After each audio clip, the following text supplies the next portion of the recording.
कैल को गांव छोड़े हुए 7 दिन हो चुके थे। हर रात उसे नींद में वही आवाजें सुनाई देती, देवताओं की चीखें, हड्डियों की कराह और वो चेतावनी, हत्यारा अब भी जीवित है। अब कैल सिर्फ हड्डियों से बात नहीं कर रहा था, अब वो उन्हें महसूस नान करने लगा था। कोई अदृश्य शक्ति उसके कंधे पर सांसें ले रही थी, उसका रास्ता देख रही थी। वो जानता था अब समय बहुत कम है। उसने सबसे पहले वेल्कास शहर का रुख किया, जहां मंदिरों की कतारें थीं और हर गली में किसी न किसी देवता की मूर्ति मिल जाती थी। वहां एक बूढ़ा पंडित रहता था, आसी एल्दार। लोग कहते थे वो अंधा है, लेकिन दुनिया का सबसे पुराना सच जानता है। कैल उसके पास पहुंचा। बिना कुछ कहे उसने एक पुरानी हड्डी आरश्य के सामने रखी, वही जो उसने कुएं में पाई थी। आरशिक ने हड्डी को हाथ में लिया और उसका चेहरा पल भर में फीका पड़ गया। यह किसी इंसान की हड्डी नहीं है, ये किसी बनस्वर्ग से गिरे हुए आस का अवशेष है। कैल ने पूछा, आरशी, क्या आप जानते हैं कि वो कौन है जो देवता बनकर इंसानों के बीच जी रहा है? ऋषि ने गहरी सांस ली, फिर बोला, वो अब कोई साधारण इंसान नहीं रहा। उसका चेहरा बदला जा चुका है, नाम भी, लेकिन उसकी आंखें अब भी वैसी ही हैं, जिनमें आग नहीं, एक पुराना अंधकार है। अब कैल को रास्ता मिल चुका था। उसे ढूंढना था एक ऐसा इंसान जिसकी चाखें चुप थीं पर इतिहास बोलता था।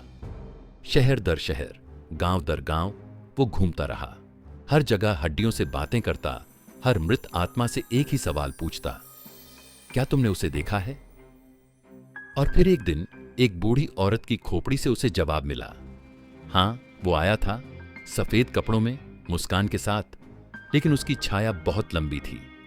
उसने मेरे बेटे को आशीर्वाद दिया और कुछ ही दिनों में मेरा बेटा मर गया। कैल को अब यकीन हो चुका था, वो आदमी कोई और नहीं बल्कि मंदिरों का एक प्रसिद्ध संत है, गुरु वरुण। वो लोगों को चमत्कार दिखाता, बीमारियों को ठीक करता, लेकिन हर बार उसके पीछे कोई न कोई मौत छुपी होती। अब कैल को उसके सामने जाना था।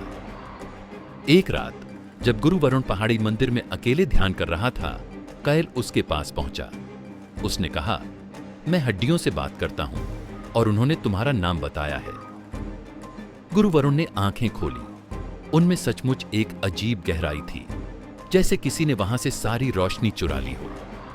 वो मुस्कुराया, पर उसकी मुस्कान में इंसानियत नहीं थी। तो आखिर तुमने मुझे ढूंढ ही लिया? क्या अब तुम मुझे मारने आए हो कैल? कैल कांप उठा।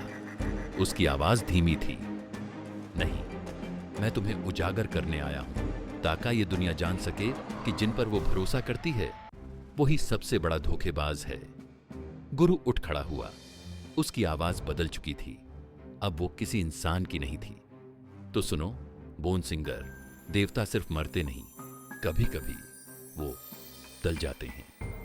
अचानक उसके शरीर से तेज रोशनी फूटी, हवा कांपने लगी, आसमान में काले बादल छा गए। पर उसी पल कैल ने अपनी जेब से वही हड्डी निकाली और उसे जमीन पर रखकर एक आखिरी गीत गाया। हड्डियों ने चिल्लाकर जवाब दिया। मरे हुए देवताओं की आत्माएं उस मंदिर में गूंज उठी। गुरु वरुण पीछे हट गया।